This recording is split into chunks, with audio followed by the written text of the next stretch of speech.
Entendes o que estás lendo? O podcast que te leva através das páginas da Bíblia. Livro por livro. Capítulo por capítulo. Uma exposição bíblica emocionante. Aperte os cintos e embarque comigo nesta viagem.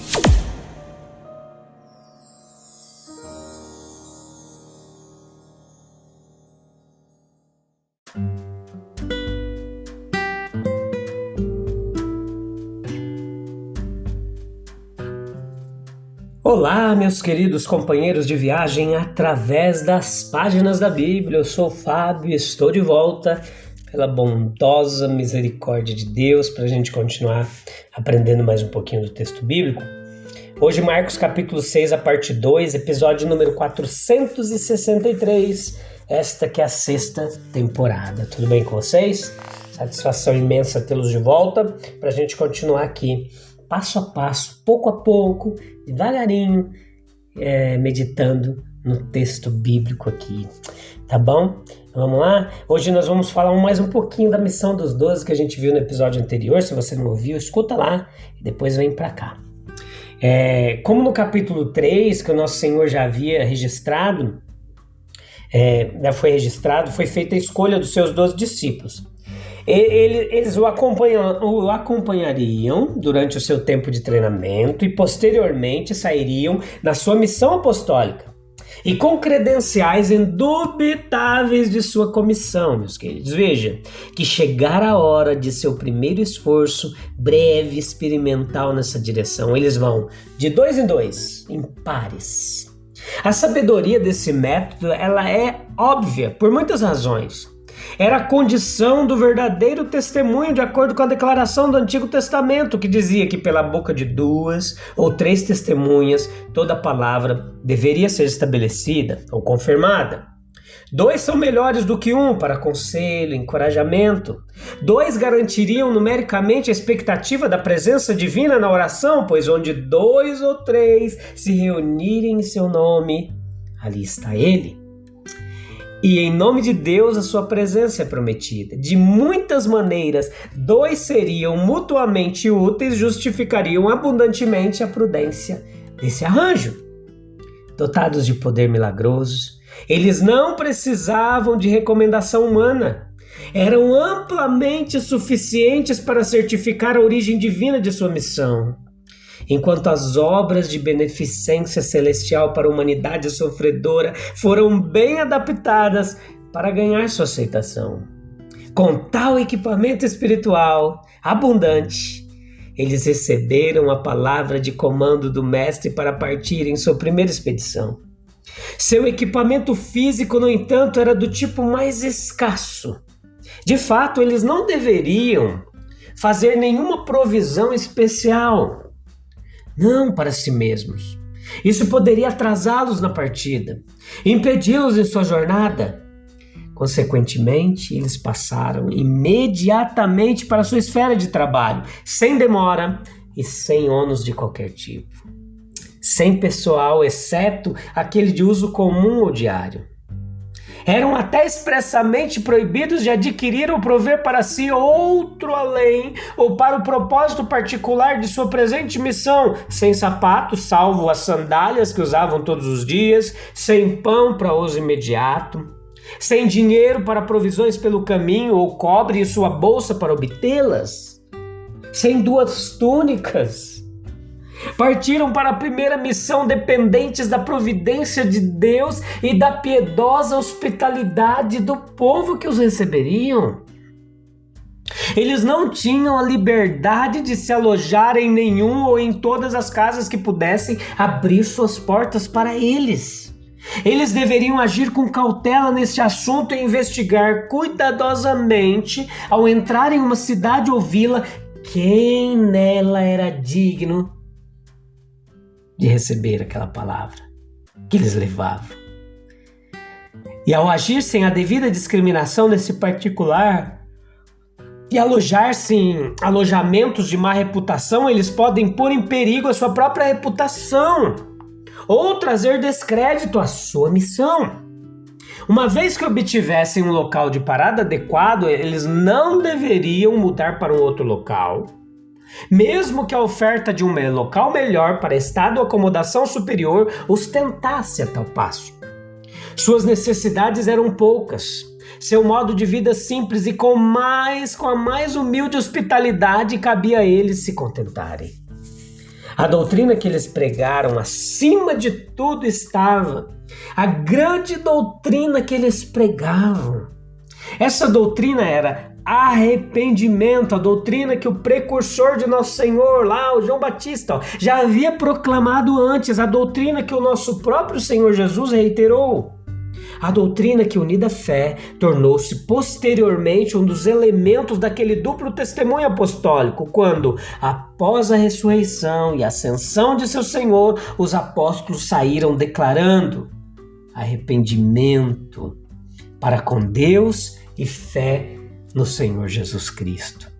Enquanto assim, ocupados em buscar a salvação das almas dos homens, eles não negligenciaram os sofrimentos do corpo, mas expulsavam demônios, curavam os enfermos, usando óleo, se não medicinalmente, pelo menos simbolicamente, para estabelecer um ponto de contato ou conexão entre eles e aqueles seus pacientes, digamos assim. O nome de Jesus já havia alcançado grande fama.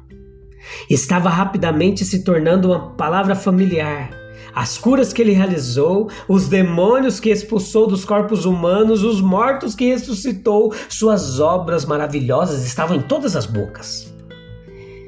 E a viagem missionária dos apóstolos, por mais breve que tenha sido, deu nova circulação, a ampla difusão, os relatórios que já circulavam por toda parte. Sua fama chegou até a corte do tetrarca Herodes. E assim chegou aos ouvidos da própria realeza. Alguns afirmaram que ele era Elias, que veio como precursor do Messias, outros não vendo o caminho a ponto de aceitá-lo como profeta muito esperado, ou mesmo precursor daquele grande profeta, simplesmente afirmou que ele era um profeta. Enquanto alguns imaginavam que após um longo e sombrio intervalo, uma nova era de atividade profética estava começando, e que uma pessoa como um dos antigos profetas havia aparecido. Tais eram essas conjecturas ali no senso comum e popular à tona, e tais as opiniões conflitantes entre o povo. Herodes agora tem pensamento se agitando dentro dele.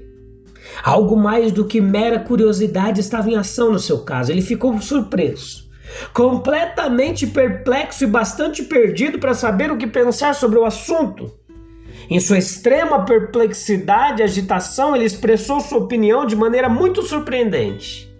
E nas seguintes palavras, muito marcantes e abruptas, como alguns manuscritos afirmam que o próprio Herodes falou: "A quem? Eu mesmo decapitei João, ele ressuscitou dos mortos?" Acrescentando: "E por causa disso, grandes poderes operam nele." Que evidência maravilhosa do poder da consciência nós temos aqui. Herodes, temos boas razões para acreditar, era um saduceu.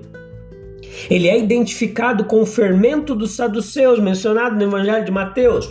Os saduceus, eles negavam a existência de anjo ou espírito e também a ressurreição dos mortos. E, no entanto, esse saduceu aqui, incrédulo e de uma vida desregrada, ele caiu imediatamente em um artigo de crença que ele negou por toda a vida. O poder da consciência havia dominado sua crença. Sua consciência culpada evocou diante dele o homem assassinado como restaurado à vida e retornando, por assim dizer, com o poder do mundo espiritual. Olha só, um exemplo um tanto semelhante do grande poder disso, ele ocorre em uma narrativa instrutiva do capítulo 42 do livro de Gênesis, quando José, antes de se dar a conhecer a seus irmãos, os coloca em custódia por 3 dias e posteriormente os libertou sob a condição de reter um como refém, até que o resto voltasse com seu irmão mais novo, como prova de sua boa fé e de serem homens verdadeiros e não espiões. Eles disseram um ao outro: "Somos verdadeiramente culpados." em relação ao nosso irmão, pois vimos a angústia da sua alma quando ele nos implorou e não quisemos ouvir, portanto essa angústia agora veio sobre nós. Aparentemente não havia nada nas circunstâncias do caso, por mais desagradáveis que fossem, nem na condição imposta a eles, por mais difícil que parecesse, para lembrá-los do tratamento cruel que eles tiveram com José, com o irmão deles, que já havia se perdido há muito tempo. Nada para recordar sua memória, absolutamente nada, exceto a voz mansa e delicada dentro deles, em outras palavras, o poder de uma consciência culpada. E o evangelista agora, ele desvia Marcos aqui para narrar as circunstâncias que levaram à morte de João Batista. Herodes Antipas, etinarca da Galiléia e Pérea, chamado tetrarca por Mateus, como herdeiro de apenas 1/4 dos domínios de seu pai, o Herodes o Grande, e denominado rei por Marcos, seduziu a esposa de seu irmão Filipe, com quem ele agora vivia uma relação adulta. E o Batista corajosamente, mas fielmente, ele levantou sua voz contra esse pecado, endereçando sérias e repetidas advertências a Herodes, pois ele continuou dizendo: não te é lícito tê-la como mulher. Então o espírito vingativo de Herodias foi despertado em consequência, e ela resolveu se vingar, mas ela foi incapaz de persuadir o marido a gratificá-la totalmente nesse quesito em particular. Ele prendeu Batista, o aprisionou, colocando em correntes. E ainda, no entanto, manteve algum respeito por ele, como um homem bom e santo, a quem ele ouvira com frequência, e por quem fora influenciado a fazer muitas coisas. Herodes o manteve em segurança ou o preservou das maquinações de Herodias. Além disso, a política do Estado ela impedia violência, mais violência. E Herodes ele encolheu-se com a impopularidade que certamente incorreria por tal curso. Talvez consequências ainda piores poderiam ocorrer.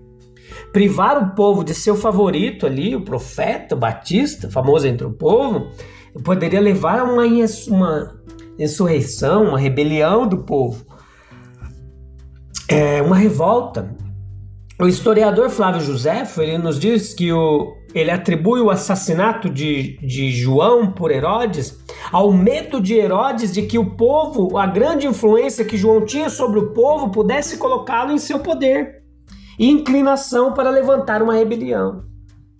Essa mulher Herodias aqui, essa mulher perversa, ela esperou o tempo certo, a oportunidade. Ela abrigou rancor secreto no seu coração, ressentimento mal oculto, equivalente a ela se apegou, ou acariciou a ira interior, ou se opôs na versão revisada. Implica que ela tinha um desejo estabelecido, mas a oportunidade favorável finalmente chegou. O rei estava comemorando seu aniversário com entretenimento para os magnatas do seu reino, altos oficiais do exército, tribunos militares, quiliarcas, outros funcionários civis, eclesiásticos de posição distinta. Mas além dessa grande assembleia de nobres galileus e do esplendor da própria festa, uma nova característica foi acrescentada ao entretenimento, que era Salomé, filha de Herodias, esquecendo-se do devido decoro de sua posição e da modéstia natural que ela deveria ter. Ela ofereceu-se para desempenhar um papel pouco melhor do que o de uma bailarina diante dos nobres reunidos da Galileia, e assim aumentar a alegria dos convidados do rei. O rei olhou. Ele percebeu o sacrifício que ela fez em homenagem à sua majestade, pois uma rainha persa uma vez perdeu sua coroa e estava disposta a se submeter à perda, em vez de sacrificando sua modéstia real feminina, aparecesse, mesmo que por ordem expressa do rei, na presença de seus banquetes. Estando em consequência, com humor agradecido e generoso, ele decidiu não ser superado em magnanimidade. E lá então, por sua própria iniciativa, ele prometeu a Salomé tudo o que ela pedisse, se até mesmo isso equivalesse à metade do seu reino. Ele apoiou sua promessa por um juramento. Sim, A garota ficou um tanto perplexa com a grandeza da generosa oferta do rei. Ela hesitou, pensou bem, procurou, se dirigiu à sua mãe, sem dúvida esperando orientação em matéria de ouro, joias, diamantes, ornamentos femininos de algum tipo, mas não. Aquela mulher perversa havia colocado no seu coração que nenhum ouro poderia comprar e nenhuma joia poderia adquirir. Não era menos que a cabeça do Batista. Certamente a donzela, por mais ousada que fosse, deve ter ficado chocada com a proposta. Certamente ela deve ter recuado diante de tamanha crueldade. Certamente ela deve ter exigido uma urgência forte e poderosa para apresentar uma petição tão sangrenta como essa. A gente vai voltar nesse assunto no próximo episódio, tá bom? A gente vai parar por aqui. Eu espero que você esteja tendo um bom dia, que você esteja sabendo lidar com suas dores, suas crises e temores. Se estiver difícil, coloca tudo aos pés da cruz, entrega para Jesus, confia nele e acalma o coraçãozinho, tá bom? A gente volta em breve, se Deus quiser, para continuar meditando, se debruçando mais sobre o texto bíblico, nesse momento precioso de aprendizado, de a gente é edificado através da palavra de Deus. A gente se vê lá, um abraço, até breve. Deus abençoe, tchau, tchau.